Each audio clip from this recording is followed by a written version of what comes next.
Ang kwento ni Tomby.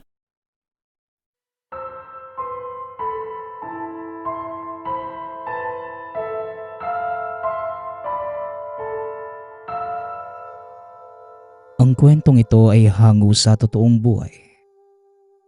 Mula ito sa isa nating tagapakinig na itago na lang natin sa pangalang Paulo. Taong 1995. Lugar ng Bulacan. Kasama ni Paulo ang nanay na si Clara, tatay na si Crisanto at nakakatandang kapatid na si Joshua. Bata pa lamang si Paulo. Iba na ang trato sa kanya ng mga magulang kumpara kung sa paano nila tratuhin si Joshua. Mas paborito nila ito. Tinatrato nila bilang katulong lamang si Paulo. Tagalinis, tagahugas, tagalaba at halos siya na lahat sa gawaing bahay. Bago ito makakain, kailangan niya munang humingi ng permiso kay Nanay Clara o di kaya kay Tatay Crisanto. Minsan pa, kahit gutom na ang binata ay pinagtatrabaho muna siya bago makakain. Buti na lamang, mabait naman sa kanya ang kapatid na si Joshua. Minsan ay dinadalhan siya na makakain ng palihim. Minsan naman, kapag nakikita ni Joshua na umaalis ang mga magulang, tinutulungan niya ang kapatid sa mga gawaing bahay. Mabilis na lumipas ang panahon. Nang tumanda si Paulo, siya na ang nagtatrabaho para sa kanilang apat.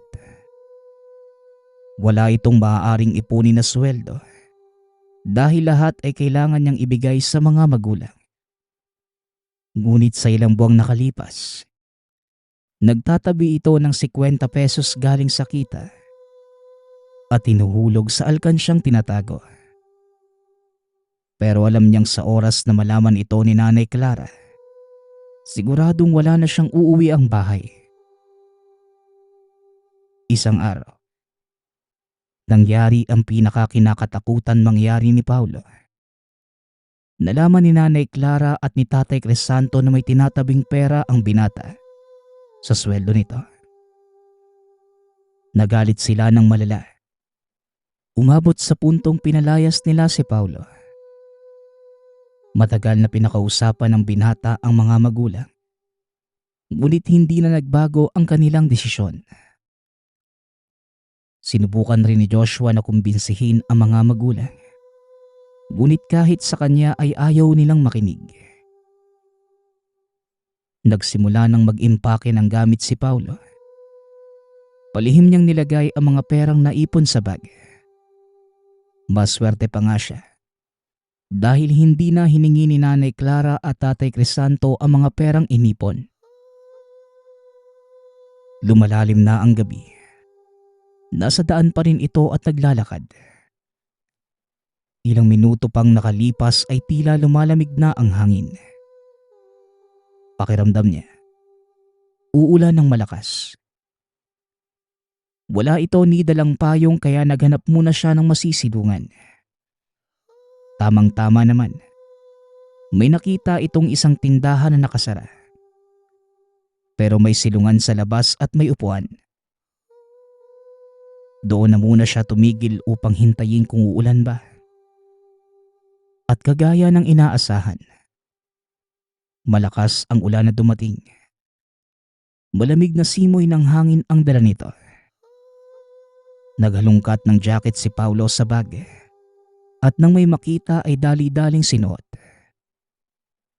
Maya-maya lang, unti-unti nang tumila ang ulan. Ambo na lamang kaya nagpatuloy na sa paglalakad. Ayos lang naman kay Paulo kahit mabasa ng kaunti. Hindi niya alam kung saan dadalhin ang mga paa. Gusto lamang niya na makakita ng matitirahang kwarto o mauupahan ng mura. Sa ilang oras na paglalakad, medyo sumasakit na ang paa ng binata. Kaya naupo na muna ito sa gilid ng daan Nag-iisip kung papaanong makakahanap ng matutulugan ngayong gabi. Ayaw niya sanang matulog sa daan. Ngunit dahil sa sitwasyon, wala na itong ibang pagpipilian. Tumayo itong muli at naghanap ng silong na matutulugan. May nakita siyang nakabukas na gate. Sa loob nito, madilim at walang katao-tao. Mga wire lamang ang bakod. Kaya makikita pa rin siya sa kalsada kung may tao mang dadaan. Pumunta ito sa pinakagilid at naghanap ng karton para gawing higaan. Nang pipikit na sana, may isang malakas na ilaw ang sumilaw sa kanya. Galing ito sa sasakyan sa kaharap na bakod kung nasaan siya ngayon. Nakita niyang buwaba ang isang babae at lumapit sa kanya. "Iha, ayos ka lang ba? Kanina pa kasi kita nakikitang naglalakad sa gilid ng daan. Mukhang wala ka yatang tutuluyan ngayong gabi. Halika, may paupahan kasi ako doon lamang. Mura ang upa at sigurado ako magiging komportable ka. Ako nga pala si Sanya. Tawagin mo na lang akong Aling Sanya." Wika ng matanda. Medyo nagtaka si Paulo kung saan nanggaling ang babae at kung bakit hindi niya napansin ang sasakyan nitong sumusunod sa kanya kanina. Pero dahil desperado na mga oras na yon, hindi na ito nag-atubiling pumayag sa alok ni Aling Sanya. "Naku, salamat po Aling Sanya. Ako nga po pala si Paulo. Hindi ko na po kayo tatanggihan. Kailangan ko po talaga kasi na matutuluyan ngayong gabi. May pera naman po ako. Kakaunti nga lang po. Pero sana sapat na para makabayad ako." Wika ni Paulo. Ngumiti si Aling Sanya at inaya siyang sumakay ng sasakyan. Doon niya lamang nakita ang buong mukha ni Aling Sanya. May katandaan na ang babae. Nasa 40 na siguro ang edad. Maganda ang pananamit. Halatang may kaya sa buhay. Habang papunta sa sinasabing paupahan, nakikita ni Paulo na madilim na ang kanilang dinadaanan. Maraming punong nakapaligid. Halos mabibilang mo na lamang rin ang umiilaw na streetlights. Ilang minuto lang ang biyahe nila papunta sa upahang sinasabi ni Aling Sanya. Pagbaba nila, may lalaking sumalubong sa kanila.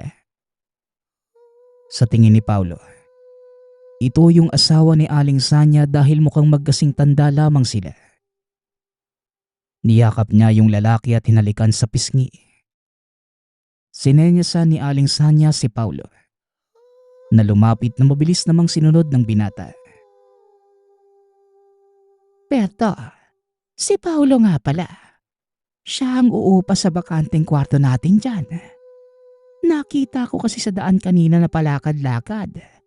Naisip kong baka walang matutuluyan. Kaya inimbita kong umupa dito. Paula, si Berto nga pala. Asawa ko. Sa kanya nakapangalan ang lupa at upahang ito." Wika ni Aling Sanya. "Oh, Paulo ka mo. Dito iho, tuloy ka. Maaari kang tumuloy dito pansamantala hanggang sa makauwi ka sa inyo. Ang bayad sa upa ay kung kailan ka makakaluwag-luwag.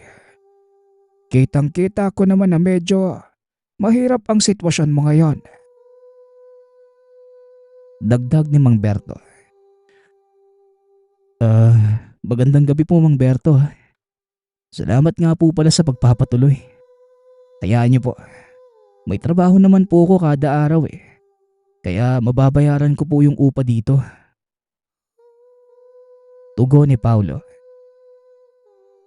"Halika, ihahatid kita sa uupahan mong kwarto. Yung uupahan mo dito, isang kwarto lang. Hindi naman masyadong maliit, pero hindi rin kalakihan. May kama lang. Sariling banyo at kusina. Parang maliit na bahay lang rin. Ayos na ba sa'yo yon, iho? Tanong ni Mang Berto. Opo, ayos po yun. Wala naman po akong arte sa mga tinutuluyan ko eh. Salamat po ulit ah. Tugon ni Paulo. Hinatid siya ni Mang Berto sa pinakahuling kwarto. Hinugot ni Mang Berto ang susi. Binuksan ang kwartong yon. Pagkabukas, isang malamig na hangin ang bumungad sa binata. Naunang pumasok si Mang Berto. Binuksan ang ilaw saka siya sumunod na pumasok. Paula, ito ang magiging kwarto mo. Diyan ang kusina. Yan ang pintuan papunta sa banyo. At itong maliit na kwartong ito ang higaan mo. Iiwanan ko na sa iyo ang susi. Paano? Ikaw na ang bahala dito, iho. Mukhang marami ka pang aayusing gamit. Maiwan na kita. Wika ni Mang Berto. Muling nagpasalamat si Paulo. Tsaka tuluyang sinara ang pintuan na makalabas ang matanda. Pinagmasdan niya muna ang maliit na apartment at tinignan ang paligid. Sa harap ng kainan, may isang maliit na TV. Sa hindi kalayuan namang gilid ng TV, naroon ang kusina. Maliit lamang ang banyo, pero maayos naman ito. Meron pang shower, may inidoro, at isang lababo. Saktong-sakto lang para sa isang tao. Sa kwarto naman, meron ng higaan na pang-isahan lang at may maliit na lamesa sa gilid ng higaan. Meron ding medyo malaking lamesa sa pinakagilid ng kwarto at isang maliit na aparador. Nilapag ni Paulo ang bag sa sahig. Kumuha siya ng tuwalya at pumunta sa banyo upang maligo. Habang naliligo, walang maski isang tunog siyang narinig, kundi ang pag-agos ng tubig. Pero ilang sandali lang, nakarinig ito ng tila sigaw sa katabing kwarto. Pero ang sigaw na yon, tila nanggagaling sa ilalim ng lupa. Hindi niya maintindihan kung bakit.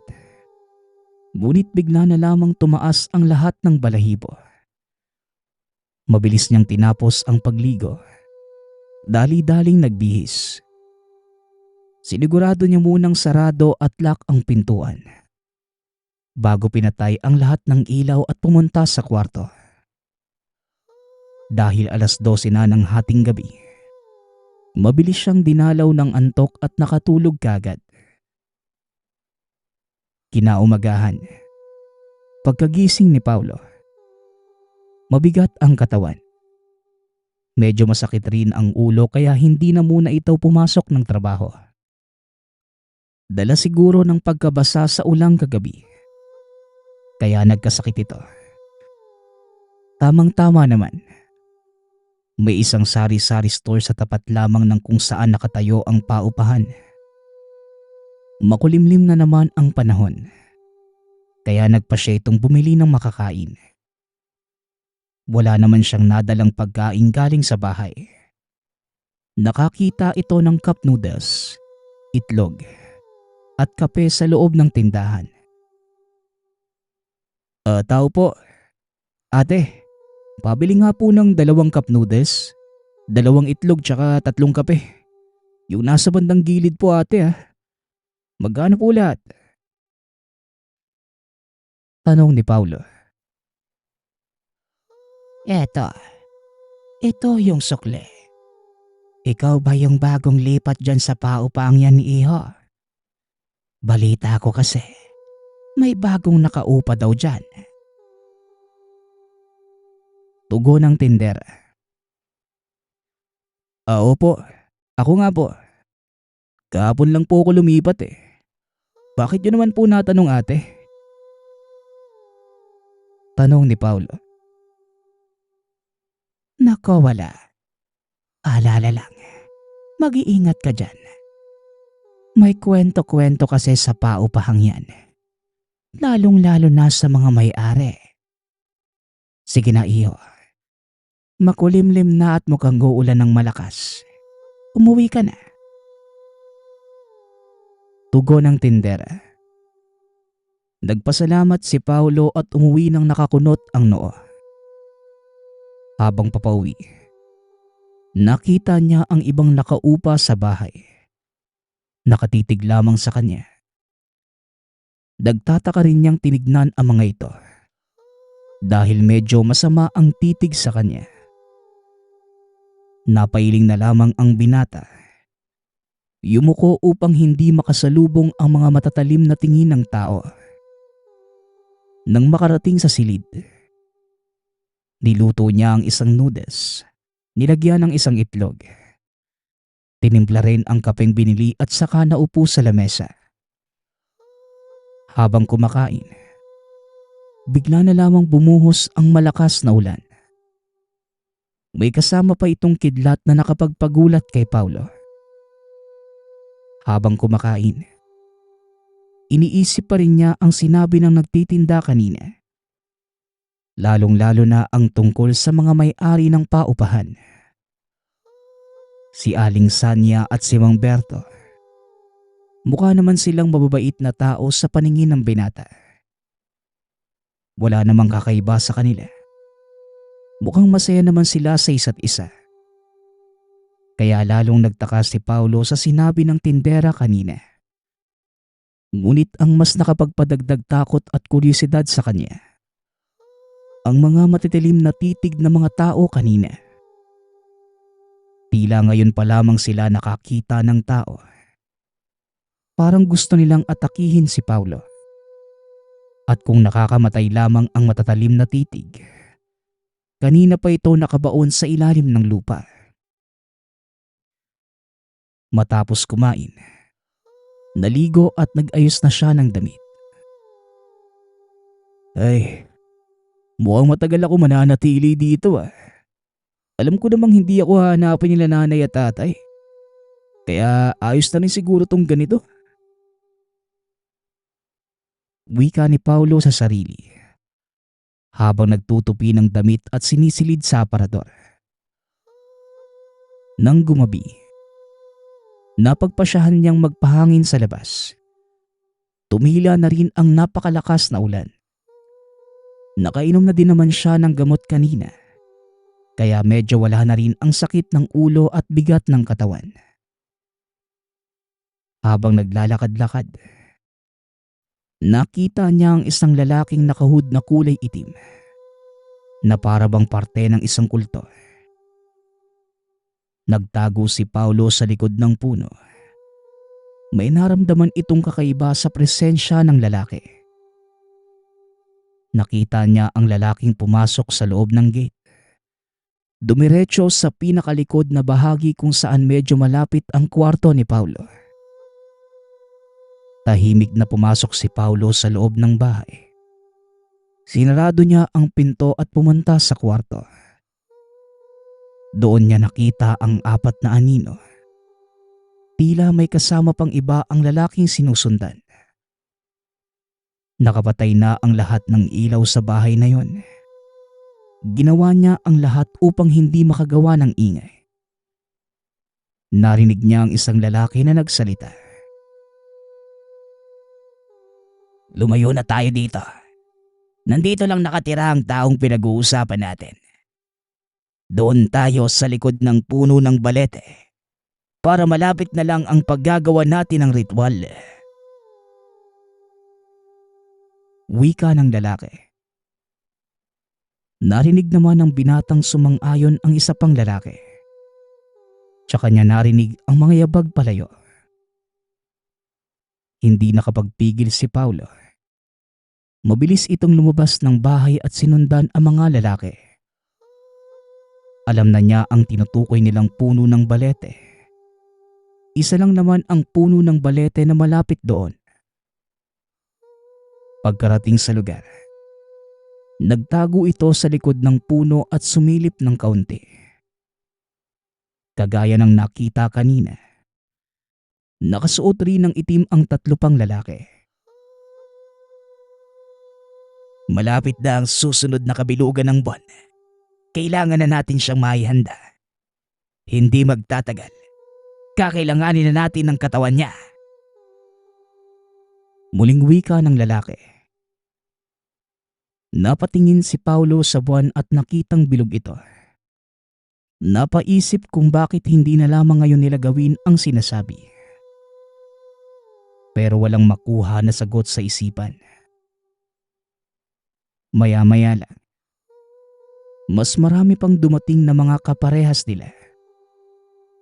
Kasama na dun sila Aling Sanya at Mang Berto. Nakasuot din ng itim na damit. Simulan na natin. Bukas na bukas. Kailangan na natin si Paulo upang maging parte ng ating grupo. Malalago tayo sa kanya kapag hindi pa tayo nakapaghanap ng bagong kasapi. Wika ni Aling Sanya. Nakita ni Paulo na pinaikutan nila ang puno ng balete. Nakahawak gamit ang isang kamay. Para bang sinasamba nila ito. Nagbibigkas rin sila ng mga engkantasyong hindi maintindihan ni Paulo. Nagpa siya ang binata na umalis na lamang. Dahil sapat na ang takot nang marinig niya ang pangalan sa mga taong hindi niya alam kung saang kasaping organisasyon. Dahan-dahan itong tumalikod. Naglakad upang hindi makagawa ng ingay. Ngunit hindi niya nakita ang isang sanga. Bigla na lamang naapakan. Lumika ito ng ingay na nagpalingon sa mga nakaitim na tao. Huliin niyo! Hindi siya pwedeng makatakas. Nang marinig ni Paulo ang sigaw ng isang lalaki, dali-dali itong tumakbo. Plano niyang makalayo dito sa lalong madaling panahon. Wala nang pakialam si Paulo sa mga gamit na maiiwan niya sa inuupahang bahay. Ang mas mahalaga sa kanya ay ang makalayo sa lugar. Hinahabol pa rin siya ng dalawang lalaki. Pero dahil kakagaling lang sa sakit ni Paulo, dali-dali itong nanghina. Mabilis siyang nahuli ng mga ito at hinawakan sa dalawang kamay. Pinipilit pa niyang kumawala. Pero hindi niya kayang labanan ang dalawang lalaki. Kinaladkad siya pabalik sa puno ng balete. Nagsisigaw ito. Pero wala ni isang tao ang lumabas mula sa mga kapitbahay. Nang makaharap niya si Aling Sanya, nakangisi lamang ito. Tingin mo ba talaga? Makakatakas ka, iho. Wala pang nakakalabas ng matino dyan sa upahan namin yan. Kaya wag ka na ding umasang makakalabas ka ng matino ngayon. Wika ni Aling Sanya. Sinampal siya ng matandang babae. Sinuntok naman siya ng isang beses ni Mang Berto sa muka. Mabilis na wala ng malay ang binata. Nagising na lamang ito na nakatali na ang kamay at paa sa upuan sa loob ng isang kubo. Ilang minutong sinubukan ni Paulo na makawala sa tali. Kalahating oras pa ang lumipas nang tuluyan itong makawala sa tinali sa kamay niya. Mabilis naman niyang nabuksan ang pinto at tumakbo. Hindi niya ininda ang sakit ng katawan. Pati na rin ang mga natamong sugat dahil sa pagkakakaladkad sa kanya. Hindi niya alam kung saan siya dadalhin ng mga paa. Namalaya na lamang ni Paulo na nasa daanan na pala siya kung saan siya nagsimula nung pinalayas. Hanggang sa may nakita ito na police station. Sinabi ang mga nangyari sa kanya. Dahil sa mga ikwinento, pinagtawalan lamang ito ng mga pulis. Ngunit nang makita ng mga ito ang sugat at pasang natamo, doon na nila sineryoso ang sinasabi ng binata. Sinumahan pa niya ang mga ito sa daan papunta doon. Pero nang makarating sila, wala silang makitang tao. Kinatok na nila ang mga bahay pero walang sumasagot. Dahil na kay Paulo pa ang susi ng inuupahan niya, binuksan niya ito. Naroon pa rin naman ang mga gamit. Pero nang makalabas ang pulis mula sa bahay na nasa pinakaunahan, wala daw itong nakitang tao. Madilim ang tahanan at malikabok. Parang wala ng taong nakatira ng ilang taon. Nagpa siya na lamang itong umuwi sa bahay. Sinubukang pakiusapan ang mga magulang kung maaaring tanggapin siya muli. Nang makauwi, mag-aalas 3 na ng madaling araw. Dahan-dahan itong kumakatok kahit nahihiya. Ayaw man niyang magising ang pamilya. Kailangan niya talaga ng tutulugan ngayon. Ang inaakala niya ang magbubukas ng pinto ay isa sa mga magulang. Ngunit si Joshua ang nagbukas ng pintuan. "O Paulo, pasok ka." "Naku, alalang-alala ako sa iyo ah. Ayos ka lang ba? Bakit may mga sugat ka? Halika, doon tayo sa loob mag-usap." Wika ni Joshua. Pumasok naman si Paulo sa bahay at naupo. Napansin niyang tahimik ang tahanan. Pero hindi niya na ito pinagtuunan ng pansin. Dahil baka natutulog lang ang mga magulang. "Sila nanay at tatay kuya, nasan po sila? Tsaka bakit gising ka pa po? Madaling araw na po ah." Wika ni Paulo. "Kanina pa nga nawawala sina nanay at tatay. May kumatok kasi dito kanina. Akala nga nila nanay at tatay ikaw. Pero nang buksan nila, mga nakaitim na lalaki ang tumambad. Ang akala ko naman kilala nila nanay at tatay ang mga taong yun. Kasi nag-usap-usap pa nga sila eh. Tapos ang sabi nila, dito lang daw muna ako at sasama daw muna sila sa mga lalaki. Babalik din daw kaagad sila. Mabilis lang. Pero hanggang ngayon, hindi pa sila bumabalik. Kailangan daw nila gawin yun para sa iyo eh." Pagpapaliwanag ni Joshua. Biglang naalala ni Paulo ang nangyari sa kanya. "Nawawala? Ilang tao ba ang kumatok kanina kuya? Alam niyo po ba?" Muling tanong ng binata. "Mga nasa 3 yata yun o 2 lang. Hindi ko kasi tuluyang makita eh." Tugon ni Joshua. Doon na kwinento ni Paulo ang nangyari sa kanya. Noong una ay parang hindi pa naniniwala sa kanya si Joshua. Pero kagaya ng pulis, nang tignan niya ang sugat ng kapatid, doon lamang ito naniwala. Sinabi nila sa pulis ang sitwasyon tungkol sa kanilang mga magulang. Ngunit ilang buwan na ang lumipas mula nang mawala sila Nanay Clara at Tatay Crisanto. Wala pa ring balita tungkol sa kanila. Naniniwala si Paulo na ang mga magulang niya ang kapalit sa pagtakas sa mga tao doon sa inuupahang tahanan. Ilang taon na ang nakalipas. Natanggap na ng dalawa ang pagkawala ng kanilang mga magulang. Nagtrabaho si Joshua at Paulo. Hindi nagtagal. Nakaipon sila hanggang sa nakapagpatayo ng isang sari-sari store at ng mas medyo kalakihang bahay.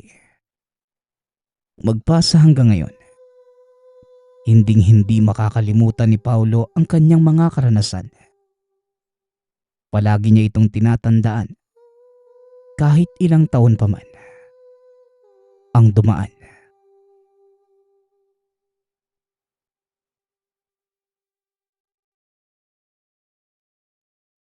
Ang kwentong ito ay hango sa totoong buhay. Mula ito sa isa nating tagapakinig na itago na lang natin sa pangalang Jenny. taong 1993, Valencia, Negros Oriental. Nang mga panahong ito, huminto na sa pag-aaral si Jenny. Unang taon sa kolehiyo lamang siya nakatungtong at hindi na nakapagpatuloy dahil sa problemang pinansyal. Kakamatay pa lamang ng ama. Meron sila noong munting negosyo. Pero dahil sa karamdaman ng tatay, nalugi na lamang ito hanggang sa maisanla nila ang munting farm na pangunahin nilang kinabubuhay. Kahit nagkaganon pa man, patuloy pa rin sila ng kanyang ina na tawagin na lang natin sa pangalang Aling Loida. Siya nga pala ang unika iha kaya sila lang mag-ina ang magkasama. Hindi man sanay sa paglalako ng kakanin ang dalaga, pinipilit pa rin niya itong gawin para lamang meron silang konting pagkakakitaan.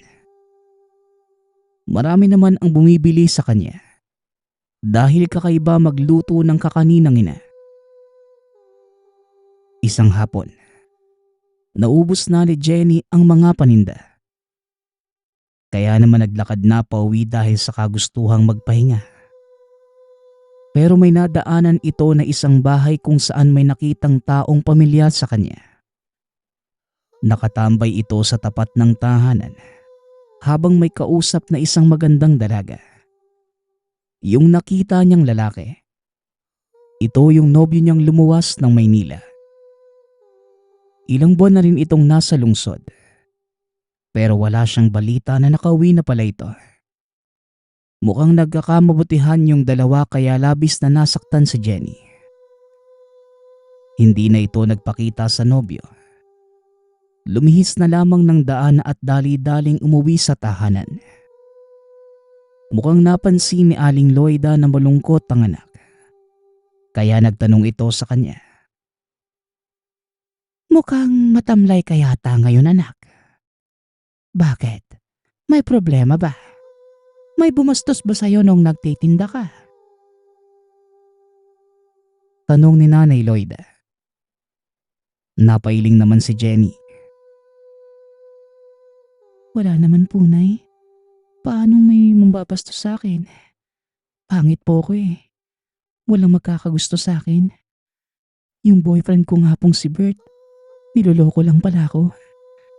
Akala ko nasa Manila pa siya, kaya hindi na ako nakatanggap ng sulat sa kanya.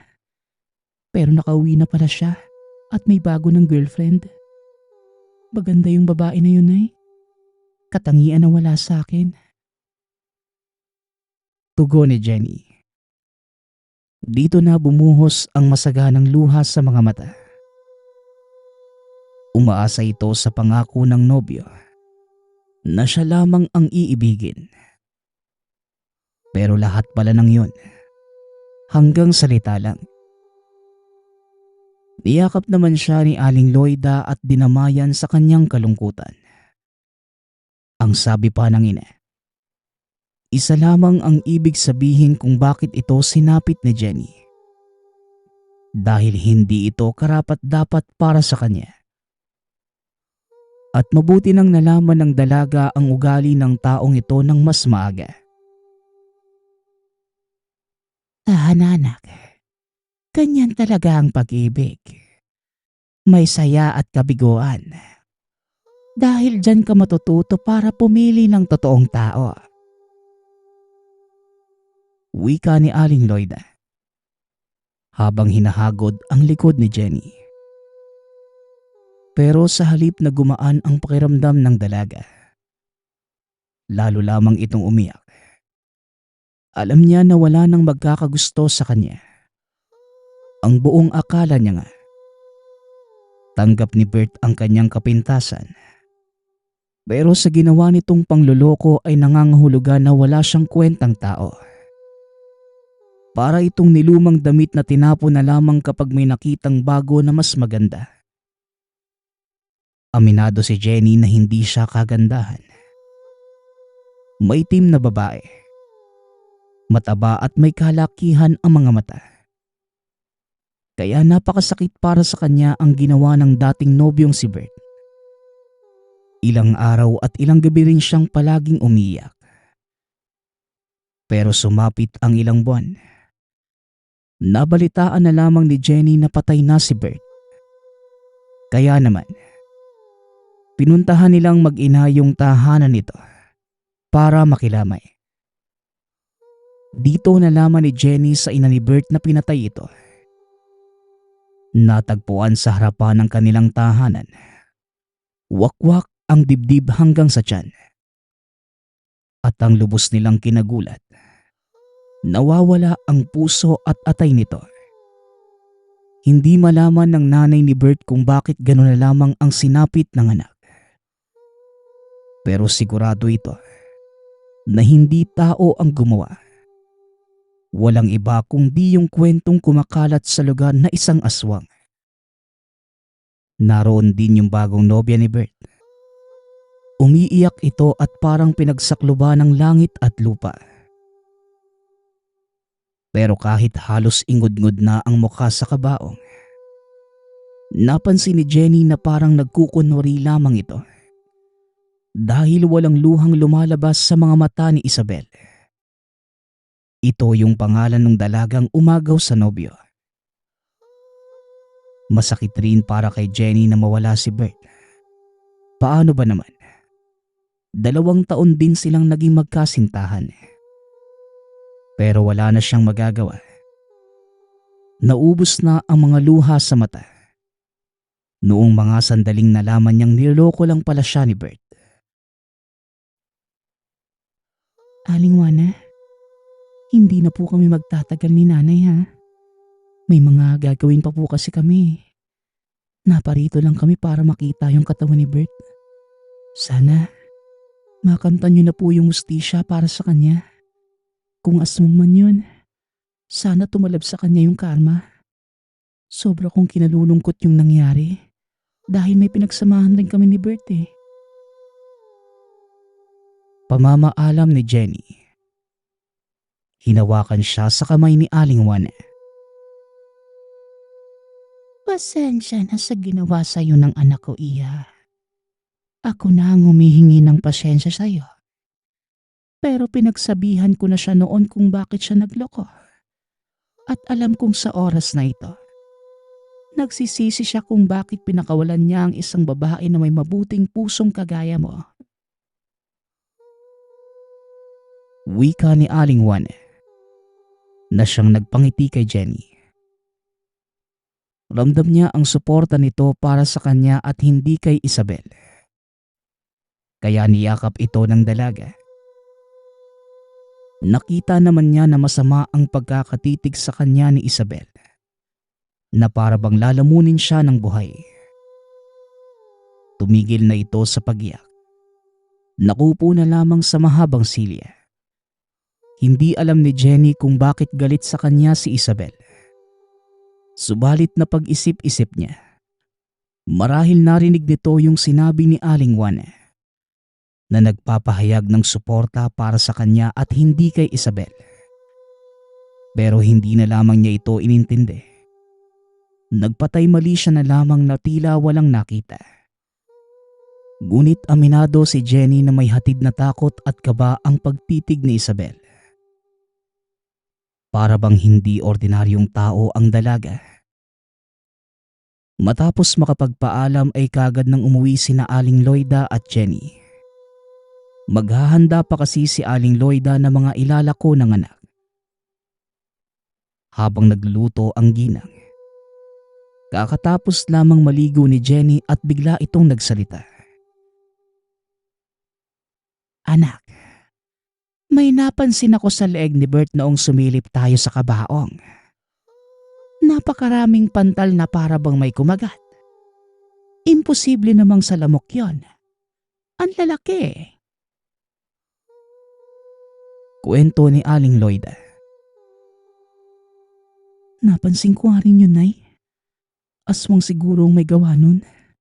Pero palaisipan po sa akin kung sa harapan siya mismo ng bahay nila namatay.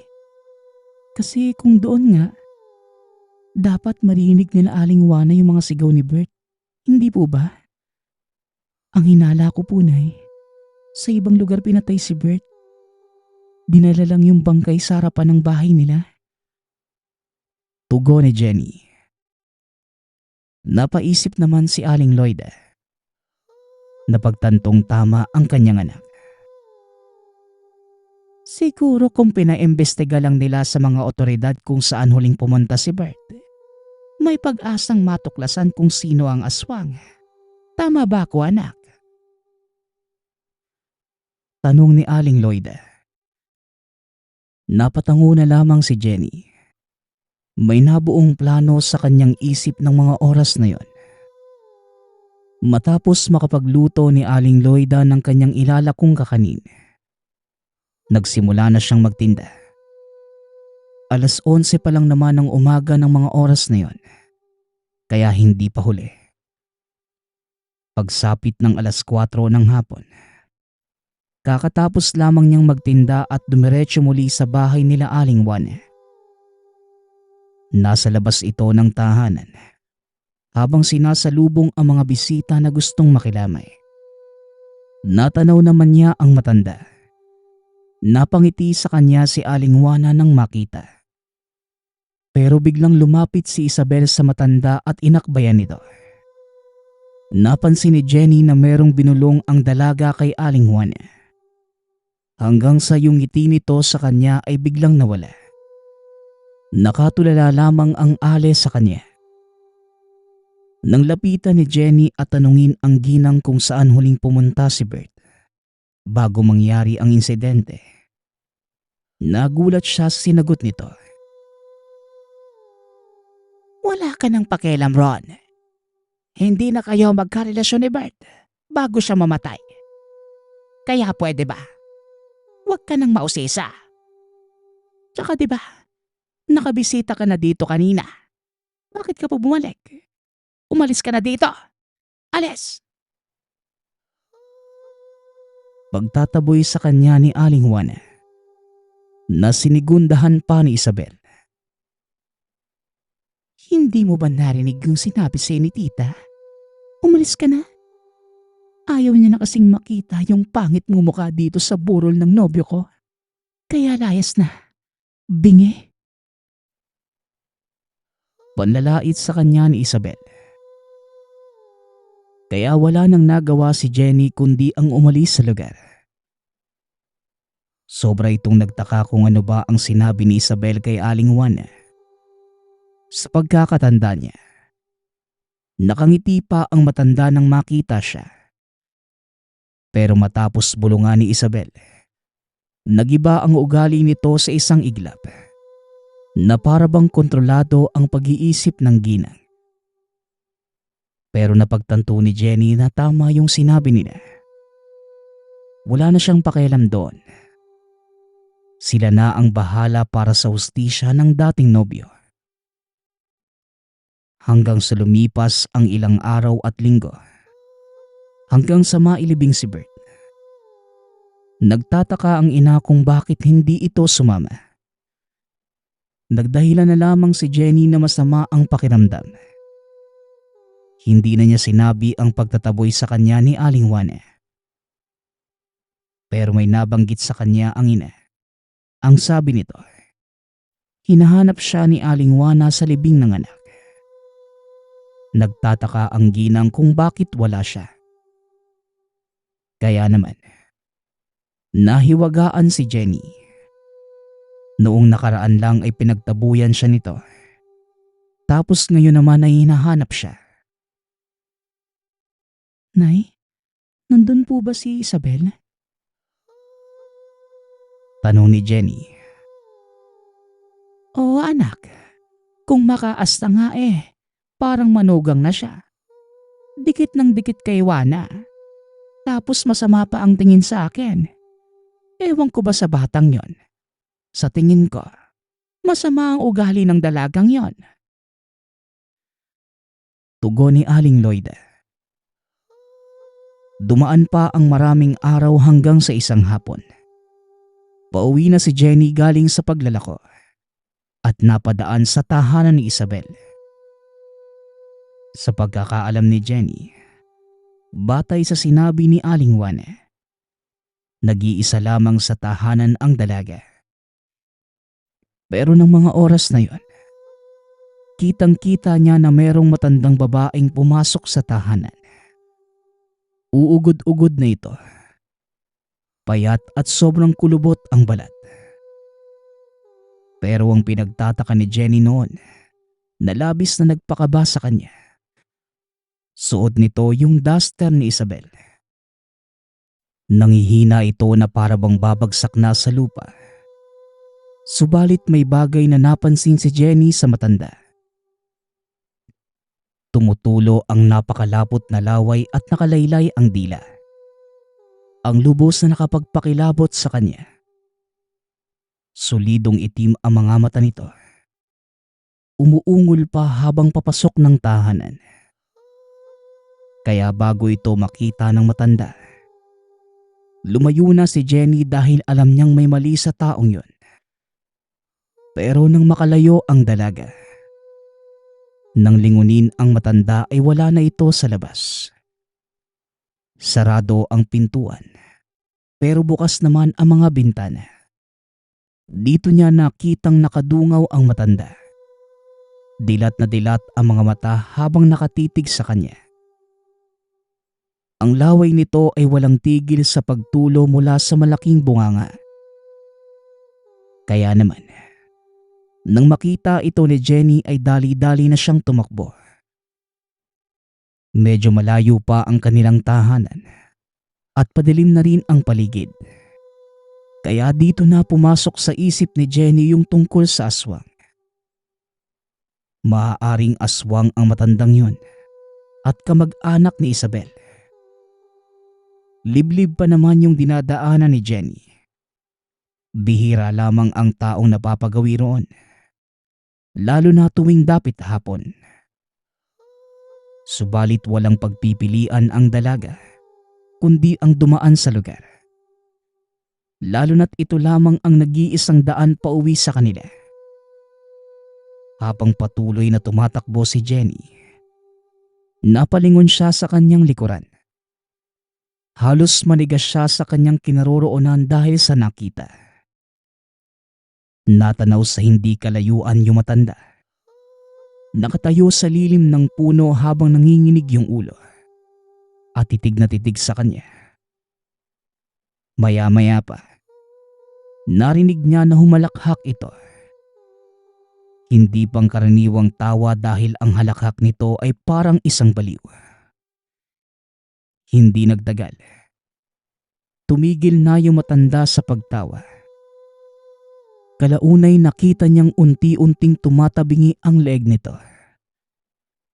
Pero hindi pa rin maalis-alis yung pagkakatitig sa kanya at yung malaking pagkakangisi ng bibig.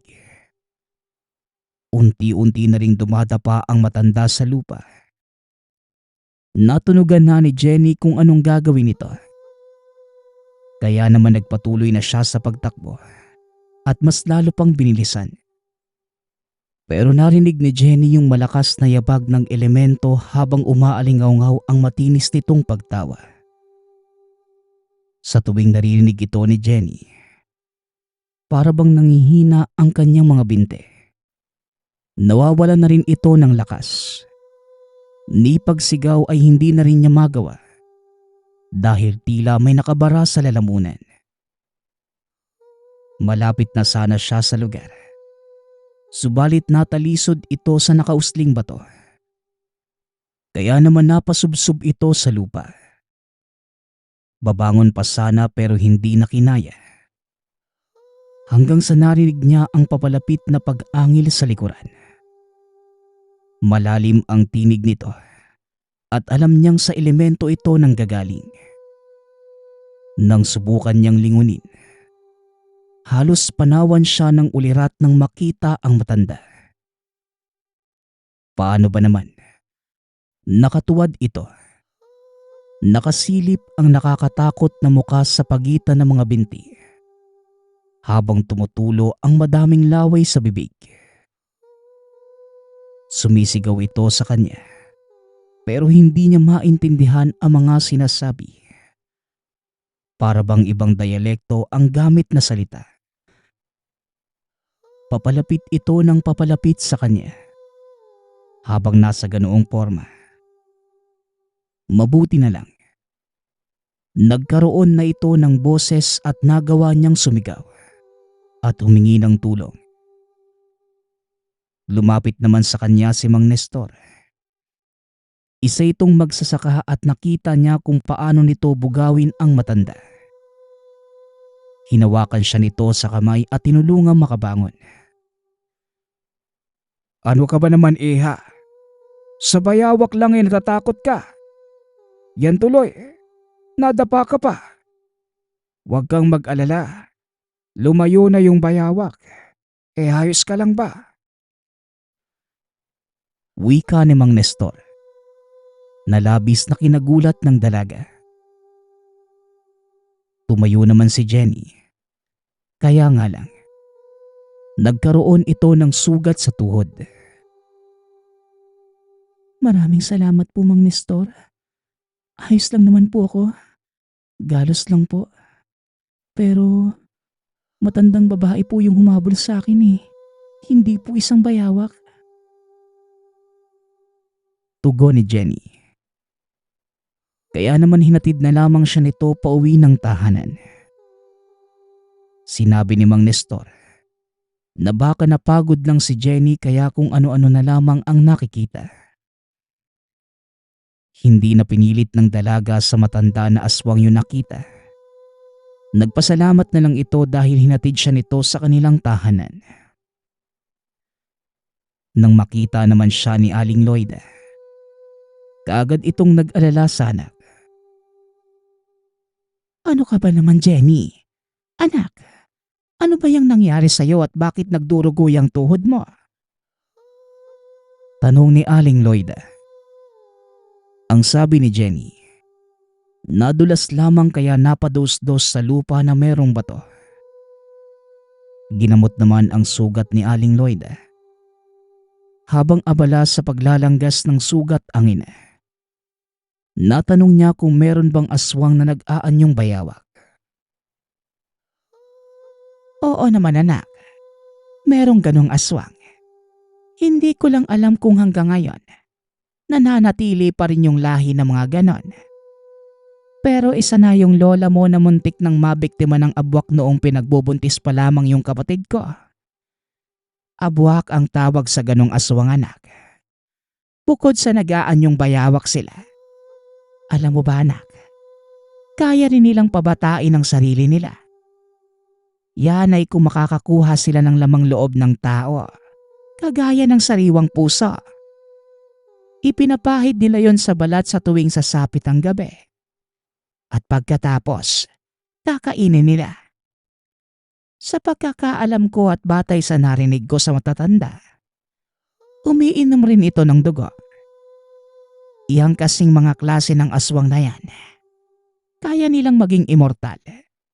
Hanggat meron silang nabibiktima, humahaba ang buhay nila. Kapag wala na, unti-unti na silang nangihina. Babalik ang anyo bilang matanda hanggang sa tuluyan na lang mamatay. Pagsasalaysay ni Aling Loida. Dito na naghinala si Jenny na baka si Isabel yung aswang. Posibleng ito rin ang pumatay kay Bert dahil naalala niyang nawawala ang lamang loob nito. May mga pantal rin sa leeg na marahil ay sinipsip ang dugo. Pero hindi nagpadalos-dalos si Jenny. Sisiguraduhin niya muna kung Isabel nga ba ang aswang. Hindi niya pinagtapat sa ina na hinabol siya ng abwak. Pero sa isip-isip ng dalaga, aagahan na lamang niya ang paglalako ng kakanin. Nang sa gayon ay hindi na siya abuti ng pagtatakip silim at magagawa pang manmanan si Isabel. Yun nga ang nangyari. Maaga itong naglako ng mga sumunod na araw. Kaya nga lang, Wala itong nakikitang kakaiba sa tuwing dumaraan sa tapat ng bahay ni Isabel. Parang ang wala ng tao doon. Dahil maliban sa walang ingay na maririnig, nakasara lamang ang mga pinto at bintana. Ilang linggo nang napapadaan si Jenny sa tapat ng bahay ni Isabel. Pero wala pa rin bago sa nakikita. Sarado pa rin ang pinto't bintana. Bago nga pala nagsimulang manmanan ni Jenny ang tahanan ni Isabel, may nakausap na ito na isang albularyo. Ang pangalan nito ay Mang Gustino, isang kilalang manggagamot sa lugar. Nasabi niya sa matanda yung tungkol sa abwak na humabol sa kanya. Pati na rin si Isabel na pinaghihinalaan. Pero ang sabi sa kanya ni Mang Gustino, kapag nakita niyang may dinalang bisita si Isabel sa tahanan, itimbre kagad ito sa kanya.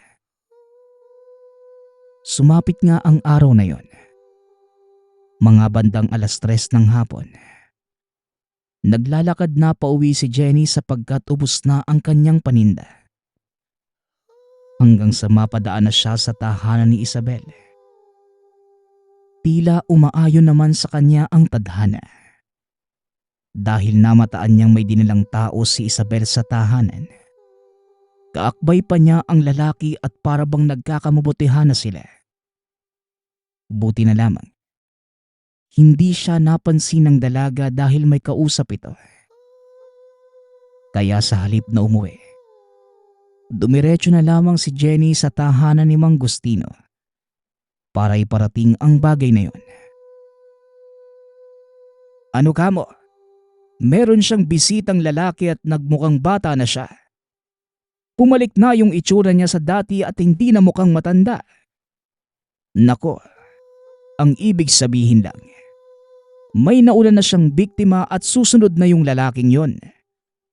Kaya mamaya sa pagdating ng mga estudyante ko, pupuntahan namin yung tahanan ni Isabel. Maya-maya rin ay nandito na sila. Tutugisin na namin. Walang duda, isa nga siyang kampo ng kadiliman. Wika ni Mang Gustino. Ang tinutukoy nitong mga estudyante ay yung mga tinuruan niya sa paraan ng paggamit ng mga anting-anting. Minarapat ni Jenny na hintayin yung pagdating ng mga estudyante ni Mang Gustino. Hindi na muna ito umuwi. Gusto niyang masaksihan kung totoo nga bang aswang si Isabel. Makalipas ang ilang minuto, dumating na ang mga estudyante ni Mang Gustino. 6 na kalalakian na may nakasabit na iba't ibang klase ng anting-anting sa leeg. Pinapauwi na siya ng matanda. Pero nagpumilit ang dalaga na gusto niyang mapanood ang mga magaganap. Kaya hinayaan lang siya ni Mang Gustino. Yun nga ang nangyari. Nagpunta sila sa bahay ni Isabel. Nakasara ang mga pintuan. Pero tinadyakan ito ng mga estudyante hanggang sa mawasak. Nang makapasok ang mga ito, gulat na gulat sila nang atakihin sila ni Isabel at ng lalaki. Nagbabaga ang mga mata nito at nakalitaw na rin ang mga ngipin sa malaking bunganga. Hindi nila inaasahan na aswang rin pala yung lalaki. Hanggang sa nakalmot sa mukha yung isang estudyante ni Mang Gustino. Nagtamo man ng sugat ay nakaganti ito ng suntok at sipa. Kaya natumba si Isabel na nooy bumalik na sa anyo ng matanda. Nanghina ito dahil sa lakas ng suntok at sipa ng estudyante. Pero lumundag yung lalaking kasama nito sa isa pang estudyante ni Mang Gustino. Nagpagulong-gulong ang mga ito. Sinasabayan ng estudyante ang mga kalmot ng elemento ng sunod-sunod na suntok. Kahit duguan na yung muka at katawan, nakikipagtagisan pa rin ito ng lakas. May pagkakataon pa nga na nakagat pa ito sa balikat. pero sinakal ito ng estudyante ng pwersahan sa leeg. Gigil na gigil ito at hindi tinigilan hanggat hindi nalalagutan ng hininga. Pero tumagal lamang ng ilang minuto. Tuluyan nang namatay ang elemento. Samantalang si Isabel naman, hindi na binawian ng lakas. Makaraan na dumausdo sa sahig. Matapos suntukin at sipain ng estudyante na merong tangan na malakas na gamit. Tinarakan nila ng kutsilyo ang dalawang aswang para paniguradong hindi na ito mabubuhay. Barong-barong lamang yung tahanan ni Isabel. Kaya sinunog nila kasama ang katawan ng mga elemento. Kinabukasan, kaagad namang nakarating ang balita na aswang si Isabel kanila Aling Juana at Aling Loida. Ikwinento ito ni Jenny, pati ang pakikipaglaban ng mga estudyante ni Mang Gustino. Hindi akalain ni Aling Juana na ganun pala si Isabel sa kabila ng kagandahang taglay. Pero noon pa man, hindi na magaan ang loob ni Aling Juana sa dalaga. Paano ba naman? Para itong may tinatagong lihim. Yun pala ang dahilan. Yung pagiging aswang nito. Kaya dito napagtanto ni Jenny na ginamitan lang pala ng lihim na karunungan ni Isabel si Aling Juana. Kaya ito nagalit sa kanya noong nakaraan. Nakamit na ng pamilya ni Bert ang ustisya ng mapatay na mga estudyante ni Mang Gustino ang mga aswang. Magmula ng araw na yon, natakot na ang mga kalalakihang manligaw sa maganda ang panlabas na kaanyuan, kagaya ni Isabel. At sa halip, mas pinipili na nila ang may mabuting kalooban na katulad ni Jenny. Dahil mas masarap umibig ng simple at totoong tao kaysa sa maganda nga ang itsura, ngunit may maitim namang lihim na maaaring ikapahamak ng iba.